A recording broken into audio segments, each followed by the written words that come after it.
Good morning, and how are you doing? Welcome to Smart Means Business. I'm Andrew Barije this morning, and I'm definitely with Enid Ankunda as we are going to be driving through your business through all the way. Good morning, Enid. How was your morning? My morning was good. Good morning, our dear viewers. Welcome to Smart 24 TV, where we drive your business. It's yet another morning. Absolutely. And, actually, we're grateful it didn't rain today morning. Perfect. It was just a perfect weather. Well, amazing in there. Well, a financial crunch is something which has actually been something very devastating, most especially for most economies. We had a serious global meltdown. The last of recent we've had was way back in 2008. Of course, which all started with the Goldman Sachs banks in the United States of America. And we saw, most especially, the whole saga started in the real estate industry. And it spread all over the capitalist nations that way. And some of the few currencies which were not really muchly affected, I think, is Swiss francs. That is the currency for the Switzerland. It wasn't really affected, and some other few countries in there. But anyway, for Uganda's sector, it's a different story. We've experienced crunches over a period of time, and of course, the recent one being the COVID-19, pandemic, and the economy kind of tried to show some little bit of resilience, despite, of course, the reductions in the household incomes from that perspective. Well, and today, the topic of discussion, like I've been mentioning, is going to be, of course, relying on withering a financial crunch. And under this, we shall be taking a look at Uganda's financial resilience and, of course, here navigating economic challenges with strategic insights, and later on, we shall coming down to the entrepreneurial spirit against thriving amidst adversity through business creativity and empowering Uganda's future and education as a key tool of economic prosperity. We shall definitely be breaking down such matters further. I don't know, Enid, withering a financial crunch, in your own opinion, when you we're trying to talk about surviving that crisis as a human being, as a business, actually, this is the bigger picture in there. So with the financial crunch, first of all, our dear viewers need to know what it is, because someone might be like, what's the financial crunch? So with the crunch, we definitely mean getting into a point whereby you can no longer sustain your economic. You don't have the funds, or you have like limited resources to carry out your obligations, what you ought to do. Exactly, the economic obligations. Yes, so with our country, Uganda, obviously, you've talked about the pandemic being the last shock we got. And it really affected us so bad, definitely with the trade and how businesses operate and the economy at large. So how have you been, today we are talking about how have you been able to, still get up? Have you been able to overcome these challenges? Exactly. So now with our country like Uganda, obviously we are in the third world, but yes. So, but we're trying our best. The government is carrying out measures. So people were given some money after COVID to boost their businesses and all. And I think it was a good step that was taken. Then we've also tried to diversify in the things we deal in. So because originally we were mainly into agriculture, but then today looking at things like they're trying to inject more money in the tourism sector. Absolutely. And that's a good thing, because when we inject money there, then we're trying to boost economy, and at the end of the day, diversification is there, and we're able to get up there. That is beautiful. That is beautiful. Maybe just a briefing here. Uganda's financial sector has demonstrated a little bit of a remarkable resilience that is in the recent years, withering global shocks, COVID-19, like I mentioned, and of course the current economic downturn which we're experiencing. And now this we see the report highlighting the strengths, vulnerabilities, and the strategic insights for navigating that is economic challenges in here. As when we took a look at the GDP growth projected at 7.5%, that is for the decade, among the fastest growing economies a little bit globally. But of course, the aspect of financial inclusion, evidenced by the penetration of the mobile money services, that is at 54%, one of the highest in Africa. You know, all this, and the non-performing loans that is below 5%, indicating a healthy banking sector. But of course, GDP, debt to GDP ratio approaching the 50%, raising concerns about sustainability. But of course, now we are taking a look at Uganda's financial resilience capabilities and the capacity basing on these previous aspects. But of course, despite all this, they carry, of course, also another side to it, because there is some little bit of vulnerabilities that I experienced in this course of time. As we see, there is external dependency. That's part of the key. We cannot attribute our resilience to depending on someone else's support. Yeah. I feel like, okay, it might sound like, but what if tomorrow that person withdraws help? Probably, because once somebody is giving you this help, that means he can influence your policy. Yeah, true. He can influence the monetary policy systems within your country. So what if those policies are actually dictatorial economically to the citizens, and you cannot support it? So are you going to run back to them during a crisis to get help from them? It's definitely going to be hard for you. So that is part of the vulnerability when it comes to how we stand on our own, how we stand against the financial crisis, and running outside for external help. That is through the loans.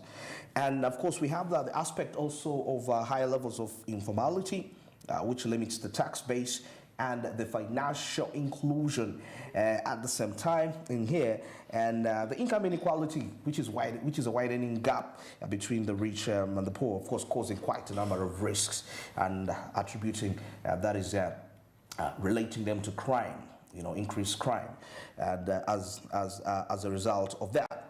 But of course, still we can take a look at some little bit of strength. We have the macroeconomic stability bit of it. Of course, here I'm seeing controlled inflation, stable exchange rate. I think the Bank of Uganda has been actually very helpful in terms of that, most especially maintaining the central bank rate, which a little bit tried to stabilize inflation, though we can't rule out the fact that it's still in existence, but at least the repercussions are a little bit limited from that. And of course, we see the aspect of a diversified economy. Indy just mentioned something about tourism, agriculture, services, and industry, and of course contribute to this significantly. And a regulatory framework, of course, despite that. Would you agree about the regulatory framework in our country, Uganda? Do you think it's effective, in your opinion? I would say yes, to some point, because when it comes to what Bank of Uganda has been doing, I think to some point it is, but then to some other point it's not. Actually, to a larger extent. To a larger extent. It's not. Regulatory framework. All right, I could agree with it. And now we'll see the results of the aspect of the financial innovation. And here we take a look at the fintech boom, driving financial inclusion and access to credit. All these are strategies for how Uganda can be resilient, how Uganda is trying to be resilient despite the ongoing economic downturn from the result. But of course, the key strategic insights related still to this discussion are still coming down to the boost in domestic revenue mobilization. We saw the financial 2023-2024, the one way in currently new taxes that were introduced. One of them, which I remember so very well, was the Lottery and Gaming Act. All those perspectives, part of the new taxes that were put in there. Yeah, as one of the ways to mobilize revenue and all that. And that is quite a strategic insight. Because once you have this revenue, it can actually be essential in times when there is limited flow of income, because you have something in your reserve that you have actually accumulated for quite some time. Now, of course, there is the aspect of formalizing the economy in here. Of course, that is improving access to finance for informal businesses. The informal sector definitely contributes the biggest percentage. And when it comes to our economy is basically informal sector, and build a climate resilience and invest in adaptation and mitigation strategies, that is to protect the vulnerable communities in there. But also we can't rule out the aspect of financial literacy and inclusion, empower individuals and businesses to manage the financial risks. Of course, trainings have been put out there. I remember there was actually a training some time back during the time when the lockdown had just been eased, and it was for the small and intermediate enterprises, whereby the different stakeholders were actually training them on how they can use the COVID recovery fund effectively. Of course, some of them had to clear loans and all those perspectives. So that is all financial literacy in there, most especially by the different business leaders that lead the different business associations in the city center in here. But also the bigger picture in here, the digital embracing of the digital revolution, the transformation which is happening globally and of course spreading continentally to each nation, having each part where they can actually their strength can be enhanced as a result of that. And now that calls for the leveraging for efficient and inclusive financial services. Okay. Digital. We've seen lots of innovation resolving around money transfer applications, and these are young innovators coming up. Loans and all those perspectives. So literally there is access to the required financial services in some sort of way. The only issue now comes back to the regulatory issue. That's why when I told you that, do you think the regulatory framework in Uganda is actually is it efficient? When you observe that, because there can't be just an enormous rising of applications, which actually, if I'm not mistaken, if I go, these applications are not regulated anywhere. Yeah, because I had a discussion with UMRA, the Uganda Microfinance Regulatory Authority, and of course they were looking up to such aspects. It's more of a legal business. They're not regulated and all that. That's why they have those unfriendly interest rates as a result of that. Well, still getting to this other side, of course, despite that we as a nation, we are trying to be resilient to economic shocks. Of course, we still stand aspects of land ownership and access. Recently, there has been issues of grabbing of land, actually. It has been common. So common, most especially in the urban areas. And I remember the president actually set up a committee that is responsible for helping those that have been actually, can I say, who have been, let me use a lay term, that have been chased off their land illegally without legal terms. But of course, the bigger picture here is that how efficient is that if we are to really follow up on such perspectives? People are chased to land in city center every day on a daily basis, but just that people don't talk about these aspects. But this is the reality, and it's one of the key issues in here. Unequal land distribution and land grabs by elites hinder rural development in this way, and land reforms are politically sensitive, but crucial for inclusive economic growth in that way in the nation, because we still have private individuals that own land. It's quite a blessing for a country like Uganda. It's not common with other countries, and with that access, we should have an added advantage when it comes to our entrepreneurial spirit for that. And now, when we still come to the financial inclusion bit of it, I think while mobile money is widespread, there is access to other financial products like credit and insurance, which remains limited. In that, and especially for women in rural populations, balancing innovation with consumer protection, I feel is key. Yeah, the aspect of innovation and consumer protection. And later on, actually, we shall get to see when we take a look at the entrepreneurial spirit, because you find that a crisis can birth innovations which may not be up to the standard. It's because they're just birthed out of emergency. But the sustainability is not there. But they are as a result of the financial crunch. Of course, later on in our update, we shall be taking a look at that. But of course, would still say that Uganda's financial resilience is a little bit commendable, but vulnerability still persists, and there are quite lots of, there is need for checks and balances to put the system right. Well, it's exactly 15 minutes. That is past 7. And now let's take a look at what's making headlines into the price.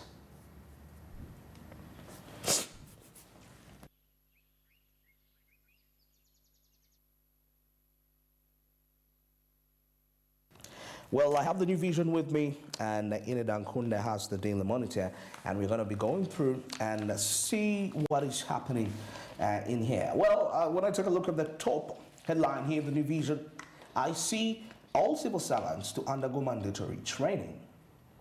I think this is crucial. Civil servants to undergo mandatory training. Absolutely key. And Parliament probes law firms over cooperatives' money. And of course, coming in now to take a look at President Museveni writes to Biden, that is over AGOA. Uganda has not been part of this sittings for the past 1.5 months. So I could let us see how this really comes about. And of course, here I can see on page 2 about teachers making a difference. Best Teachers Awards to be aired live in here. Aired live, where you'll find out when you get yourself and you grab yourself a copy. And in the Daily Monitor, soldiers arrested over plot to overthrow government. Then 3 charged with robbing Chinese of 700 million shillings. Bobby Wine under attack of fire over gay talk. Then tough rules for Ugandans seeking work study in the UK. Okay.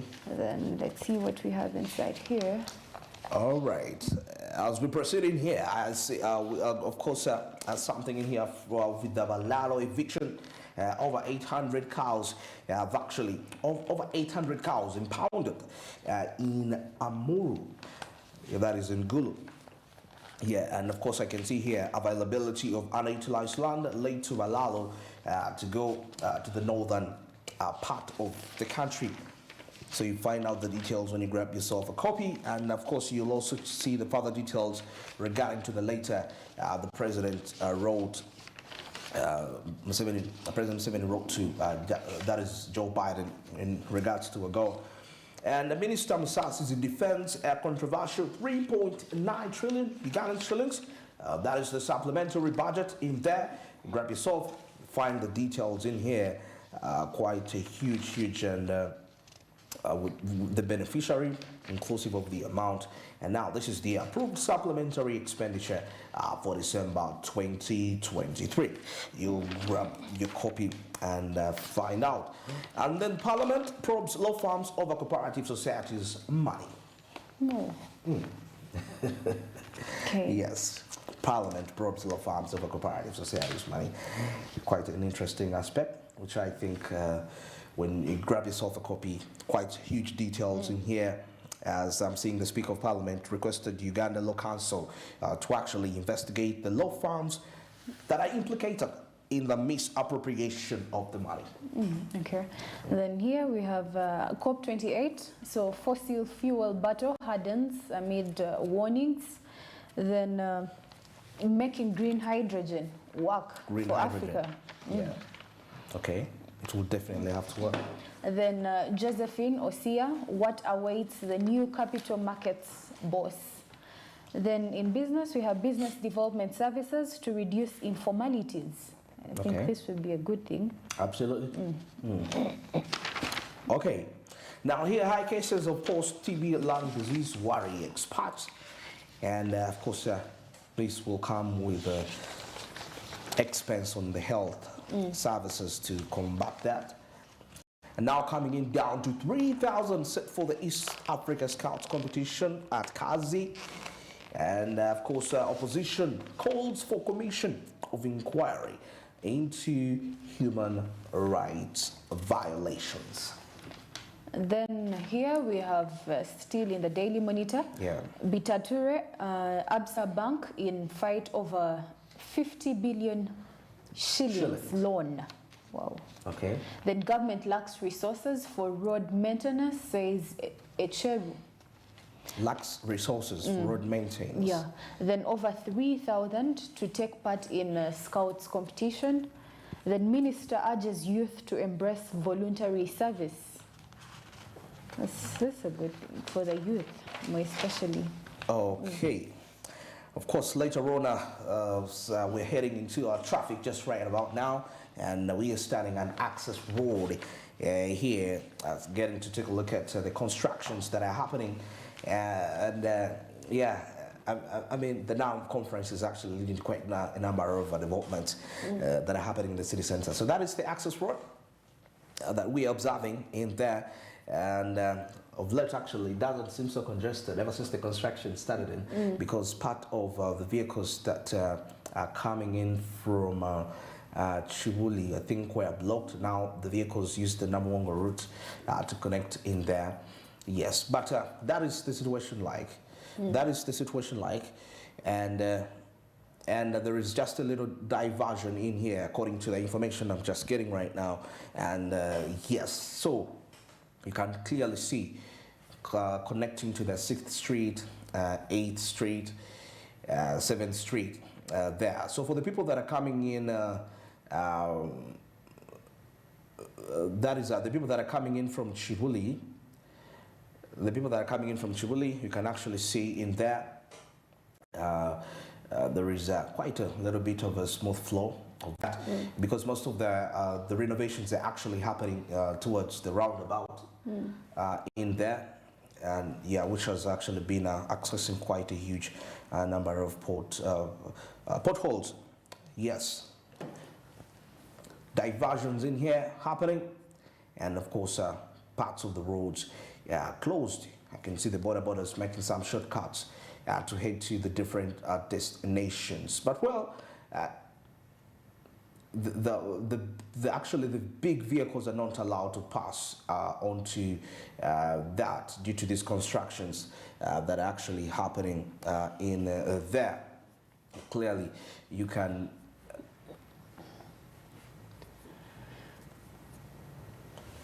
Okay.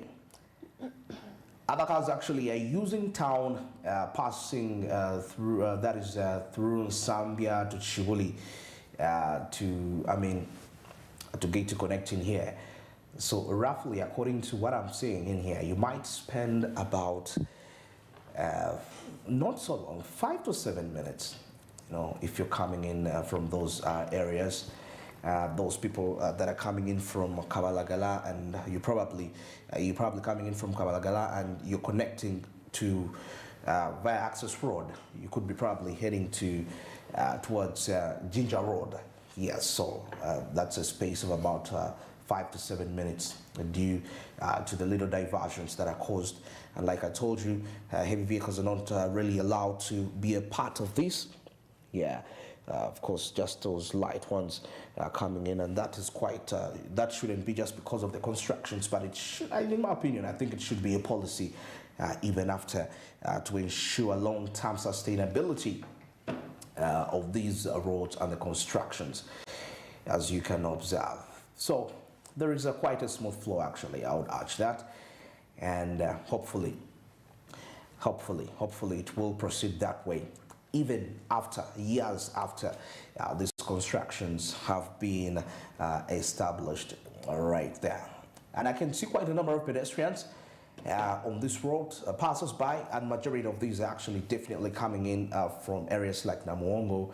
Some eventually they foot up to this extent, but most especially those are connecting from those 3 different streets, the 6th Street, 7th Street, and 8th Street.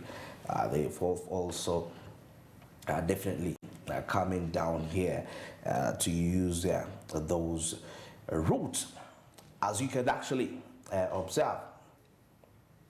And the majority of the people, as you can see somewhat on the screen in there, there is huge complaints on the road. On the road, actually some person was saying, tell the government to construct the roads. But the construction is going on happening. Of course, when construction is happening, expect disruptions. I think people should just be patient, right? Yeah, they should. Yeah, they need to be patient about that. Okay, well, it's exactly 25 minutes past 7. We're into our traffic update in there, coming in live from Access Road. And the situation, there's a little bit of flow, like I mentioned earlier, diversions. Vehicles passing through Zambia, Chibuli, that is from town, that is to reach the access road due to the limited diversion.